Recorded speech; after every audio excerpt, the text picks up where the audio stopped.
माजी के जितने बिगाड़ थे आइन के अंदर उनको साफ किया था, लेकिन उसके बावजूद 19वीं तरमीम के ज़रिए से अदालती इस्लाहात में जो पार्लियामान का किरदार था उसको ख़त्म कर दिया गया। हम ये भी तजवीज़ कर रहे हैं कि आइनी 19वीं तरमीम को ख़त्म किया जाए और वापस 18वीं तरमीम को बहाल किया जाए, जिसमें कि जजों के तकर्रुर और सीनियरिटी की बुनियाद पर हो, कारकर्दगी की बुनियाद पर हो, सेहतमंदी की बुनियाद पर हो। तो जहाँ कमीशन का एक किरदार होगा अदलिया के कमीशन का, वहाँ पार्लियामान का भी एक किरदार उसमें आ जाएगा और इस तरह निज़ाम में एक एतदाल और तवाज़ुन पैदा किया जा सकेगा। मौलाना साहब ये बताएं कि समझते हैं कि आप और पीपल्स पार्टी जेयू और पीपल्स पार्टी का जो मुसविदा कानून है और वो जो आप इख्तिलाफ करते हैं, आपने हुकूमती मुसविदा मुस्तरद किया, तो हुकूमत आपकी इन तरामीम के ऊपर आमादा हो जाएगी? तो पेशरफ्त इसी तरफ हुई है और हो जाएगी, हमारी उम्मीद है। लेकिन इस पर ज़रूर अब हुकूमत को अंदाज़ा लग जाना चाहिए कि हमारे मौक़िफ़ को अवाम में पज़ीराई मिली है और आम तौर पर मुल्क के अंदर जो तासुरात हैं, हुकूमत भी उससे आगाह है कि पब्लिक ने भी हुकूमती मुसवदे का जो तसव्वुर है, हालांकि उनके सामने तो मुसवदा मौजूद नहीं है, लेकिन उस तसव्वुर ही को मुस्तरद कर दिया और जो हमने मौक़िफ़ दिया और जिस हद तक भी दिया हमने, तो उसको अवाम ने पज़ीराई बख्शी है। मैं समझता हूँ कि जो पार्लियामेंट अवाम की नुमाइंदा है, तो अवाम के मिजाज को, अवाम के नब्ज़ को उन्होंने पढ़ लिया होगा, समझ लिया होगा और हमें अवाम के ख्वाहिशात को नज़रअंदाज नहीं करना चाहिए, ना हम उसके मुतहम्मिल हैं। मौलाना साहब ये बताएं कि पश्तून तहफ़्फ़ुज़ मूवमेंट के हवाले से आपने बात की, तो पहले से जब ये मसला हो रहा था उनको शहीद करने से पहले क्या पहले मुज़ाकरात नहीं हो सकते? दूसरा सवाल ये है कि पाकिस्तान तहरीक इंसाफ जब उनके साथ आपके साथ बैठी है और आपके साथ बात करी है मुसलसल, तो अगर उनको कुछ इतराज़ात हैं इस मसले के बारे में, तो उसके साथ किस तरह चलेंगे? तो ये बातें तो दोनों मैंने कह दी हैं आपसे। अलबत्ता ये बात आप कह रहे हैं कि आपने इससे पहले पीटीएम के जलसे के हवाले से, तो आप जानते हैं कि वो मुकम्मल तौर पर जलसे पर पाबंदी लग गई थी और सिर्फ ये नहीं कि हुकूमत ने फैसला किया, बल्कि सूबे का नुमाइंदा एडिशनल एडवोकेट जनरल उसने सूबाई हुकूमत की नुमाइंदगी करते हुए पेशावर हाई कोर्ट में बयान दिया कि जलसा नहीं होना चाहिए और कोर्ट ने भी फैसला दे दिया कि जलसा नहीं होगा और कहीं भी नहीं कर सकेंगे। तो वो फैसला भी अभी तक अपनी जगह बरकरार है और दूसरी तरफ उनको इजाज़त भी दे दी गई है। तो इजाज़त देने पर तो हमें कोई इतराज़ नहीं है, लेकिन क्यों इतने तजादात का शिकार है सूबाई हुकूमत के नहियों में नौशियों में? इस तरीके से तो नहीं होना चाहिए। तारीख बड़ी अहमियत की हामिल है, चूंकि चीफ जस्टिस रिटायर हो रहे हैं, तो क्या उससे पहले इत्तफाक़ी राय हो सकता है?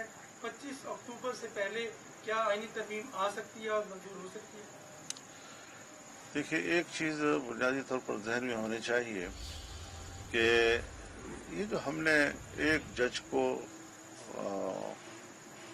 रिटायर्ड होना या उसको तौसीह देना, कोई एक जज से डरता है तो कोई दूसरे जज से डरता है।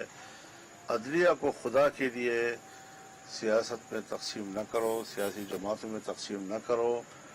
जज होता है और उसको जज रहने दिया जाए और हमारे जजेस भी अपनी कारकर्दगी, अपने रवैयों से पब्लिक को मुतमईन करें कि वो गैर जानिबदार होकर आइन और कानून के हवाले से ही फैसला देंगे और देते रहेंगे।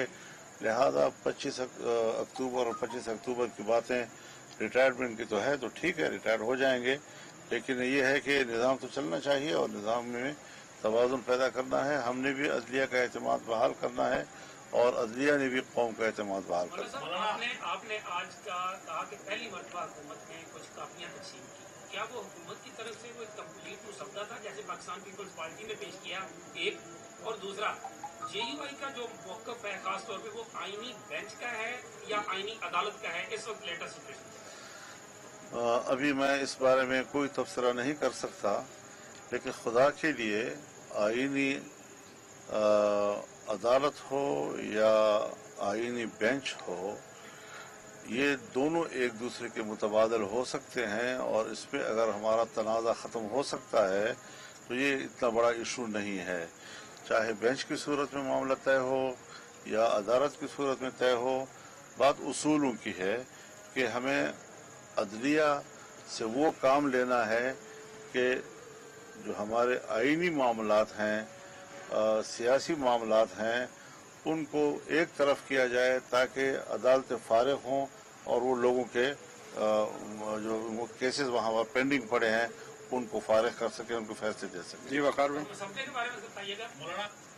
ایک تو یہ ہے کہ جو پیپلز پارٹی نے مسودہ آپ کو دیا ہے، آپ کیا سمجھتے ہیں کہ اس میں کتنا ستون باقی ہے؟ کیا آپ اس کے ساتھ وہ کتنا اتفاق وہ کر سکتے ہیں؟ دوسرا، کیا پاکستان تحریک انصاف بھی آپ کو اپنا ڈرافٹ دے گی، اس کے بعد آپ وہ تینوں مشترکہ کر کے حکومت کو دیں گے؟ کوشش یہی ہے کہ پہلے پیپلز پارٹی اور ہم اتفاق رائے کریں، پھر ہم وہ پی ٹی آئی کے سامنے پیش کریں اور وہ پیپلز پارٹی اپنی حکومتی اتحادیوں کے سامنے پیش کریں.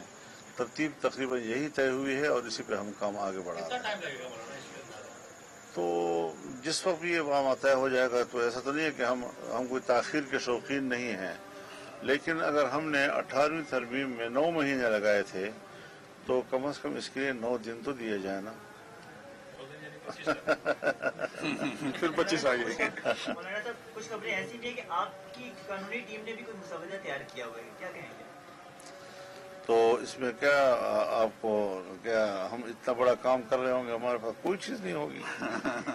لیکن جن لوگوں کو ہم نے اسٹیک ہولڈر جو ہیں، جن کو ہم نے مطمئن کرنا ہے، جن کو ہم نے اپنے موقف پہ آمادہ کرنا ہے، انہی کے سامنے پیش کیا جائے گا. اب اس کو فی الحال تو ہم اس کی تشکیل نہیں کر سکتے. مولانا صاحب یہ بتائیے گا، یہ حکومت جو اتنی زیادہ سرگرمیاں دکھا رہی ہے مسودے کو اور آئینی ترمیم کو لے کے، یہ کیا وجہ ہے کہ وہ 25 سے پہلے یہ سارا کچھ کرنا چاہتے ہیں مسودے کو پہلے، جبکہ آپ یہ پھر آپ ان سے پوچھیں. میرے نظر میں یہ نہ میرے نظر میں یہ سوال ہے، نہ میں اس کا جواب دینا چاہتا ہوں. شنگھائی تعاون تنظیم ہونے جا رہی ہے جی.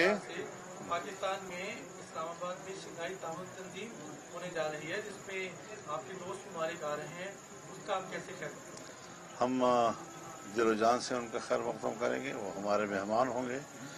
پاکستان کی سرزمین ان کا استقبال کرے گی اور اس موقع پر میں نے اسی لیے اپیل کی تھی کہ جب وہ سربراہان یہاں پر موجود ہوں، یہاں پر وہ کانفرنس کریں، تو ہمیں قومی سطح پر ایک یکجہتی کا اظہار کرنا چاہیے، کیونکہ جو اعتماد ماضی میں ان کا متاثر ہوا ہے اور اس کو نقصان پہنچا ہے، اس اعتماد کو ہم بحال کرنے میں کردار ادا کریں. تو ہم نے یہ بات ضرور اپوزیشن سے بھی کی ہے کہ وہ ان ایام میں کوئی مظاہرے نہ کریں، اور اس کے بعد بھی ہمیں موقع مل سکتے ہیں. کوئی ضروری نہیں ہے کہ ہم اس وقت میں، جبکہ سیکورٹی کے معاملات بھی ان کے ہیں، حکومت بھی وہاں پر ان کی میزبانی میں مصروف ہوگی، اور اس دوران میں ہم مظاہرے کریں گے تو اس کا اچھا میسج نہیں جائے گا. حضرت یہ بتائیں، یہ فرمائیں کہ یہ جو اعظم نذیر تارڑ صاحب نے کہا ہے کہ ہمارے پاس منظم گیم ہوئی ہے، وہ آپ کو شامل کر کے کہہ رہے ہیں یا ارکان کو منعرف کریں گے، ضمیر کا ووٹ لیں گے؟ انہیں سے پوچھیں. سیدھی بات ہے حضرت کہ ہم نے اگر ووٹ دینا ہوتا تو ہم آج تک دے چکے ہوتے. یہ معاملہ اسی دن ختم ہو جانا چاہیے تھا. ہم جو اب تک رکے ہوئے ہیں اور کسی قسم کا ہم ان کو ووٹ دینے پہ آمادہ نہیں ہو رہے ہیں، اس کی وجہ یہ ہے کہ ہمیں جو حکومت کا تصور ہے ترمیم کا، وہ قابل قبول نہیں ہے. سو ہم اپنی تجاویز لا رہے ہیں، اس پر ان کو اعتماد میں لے رہے ہیں، ان کو آمادہ کر رہے ہیں. جب ہماری تجاویز پر آمادگی ہو جائے گی تو اس کے بعد پھر ہم اس قابل ہوں گے کہ ہم ووٹ بھی دے سکیں. لیکن اگر ہمارے نظریے کے مطابق نہیں ہوتی تو پھر یہ باتیں کہنا کہ نمبر پورے ہیں، نمبر پورے ہو جائیں گے، دیکھیے یہ ایک سیاسی بد اخلاقی بھی ہے، اور اس سے آئین کو متنازع بنانے کی بھی ایک بنیاد پڑ جائے گی، اور ایک متنازع ترمیم آئین میں لانے کی بجائے کیوں نہ ہم اتفاق رائے کی طرف چلیں اور ہمارے اس نظریے کو کہ اتفاق رائے سے معاملات حل ہو جائیں، ہر سمت سے اس کا خیر مقدم ہونا چاہیے اور ہر سمت سے اس پر آمادگی ہونی چاہیے. مولانا صاحب یہ بتائیں، مولانا صاحب یہ فرمائیے گا. وفاقی حکومت نے ایک صوبے کے ہاؤس کو جو ہے تسلیم کیا تھا، جسے آج اسلام آباد ہائی کورٹ کے آرڈر پر ڈی سی کر دیا گیا ہے. आप वफाकी हुकूमत के इस इक़दाम को कैसे देखते हैं? तो जो कोर्ट ने कर दिया ठीक किया बस। हाँ साहब, ये फरमाइएगा, आपने अभी सूबे के हुकूक के हवाले से तहरीक की बात की, तो अब क्या कौम किसी एक नई तहरीक के लिए तैयार रहे? हज़रत हम तहरीक हैं, हमने कभी भी अपने आप को तहरीक से अलग नहीं किया। हम 19वीं तरमीम को खत्म किया जाए, 18वीं तरमीम को बहाल किया जाए, वोट देना होता तो अब तक दे चुके होते, मामला खत्म हो जाता। बिलावल पहले भी तशरीफ ला चुके हैं, आज भी आए। हुकूमत ने आज मुसव्वदे की कॉपियां तकसीम, हमारे वकला मुसव्वदे की कॉपियां देखेंगे, ऐसा कहना है मौलाना फजलुर रहमान का, जो कि बिलावल भुट्टो जरदारी से मुलाकात के बाद इस वक्त प्रेस कॉन्फ्रेंस कर रहे हैं।